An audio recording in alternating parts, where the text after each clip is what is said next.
नागपूर जिल्ह्यातील साध्वीजी महाराजांच्या प्रमुख मार्गदर्शनात नारायण टेकडी रामटेक येथे उत्सवाला सुरुवात झाली आहे। दर्शनाकरिता पंचक्रोशीतील भक्त मंडळींनी गर्दी केलेली आहे। ओम नमो नारायणाय मंत्र जपात भक्तगण तल्लीन होत आहेत। शांत वातावरणातील हे दृश्य बघण्याकरिता व अनुभवण्याकरिता भक्तगण दुरून दुरून हजारोंच्या संख्येने येत आहेत। नयनरम्य स्थळी रामटेक येथे सद्गुरू नारायण स्वामी मंदिरात दरवर्षीप्रमाणे याही वर्षी 18 डिसेंबर ते 26 डिसेंबर या कालावधीत सद्गुरू नारायण स्वामी महाराज आणि श्री दत्तगुरू बालयोगी छोटू बाबा पुण्यतिथी महोत्सवाचे आयोजन मोठ्या उत्साहात करण्यात आलेले आहे। पुण्यतिथी उत्सवाची सांगता साध्वीजी महाराजांजीच्या चरण कमळांनी दीप प्रज्वलनाने करण्यात आली।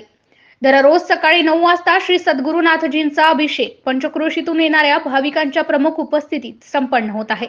सकाळी 10 ते दुपारी 4 वाजेपर्यंत महाप्रसादाचे वाटप करण्यात येत असून भक्तगण महाप्रसादाचा लाभ घेत आहेत। या कालावधीत 25 डिसेंबर रोजी विविध प्रकारची शिबिरे घेण्यात येणार असल्याचे आयोजकांनी सांगितले। 25 डिसेंबर रोजी सायंकाळी 6 वाजता नारायण स्वामींजींच्या समाधीवर 108 दीप प्रज्वलित होतील। त्यांचे स्मरण होईल। त्याच दिवशी त्यांनी संजीवन समाधी घेतलेली होती। तो क्षण आठवून हा उत्सव साजरा केला जातो।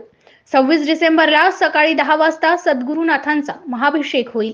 ओम नमो नारायणाय या अष्टाक्षरी मंत्राच्या अखंड जपाची समाप्ती होईल। त्यानंतर गोपाळ काळा व महाप्रसाद वाटप करण्यात येणार आहे।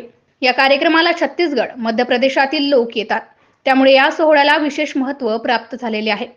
ओम नमो नारायणाय या मंत्र जपाने परिसर दुमदुमला आहे।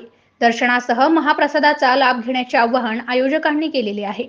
MCA न्यूज मराठी करिता राकेश मर्जीवे, नागपूर जिल्हा प्रतिनिधी।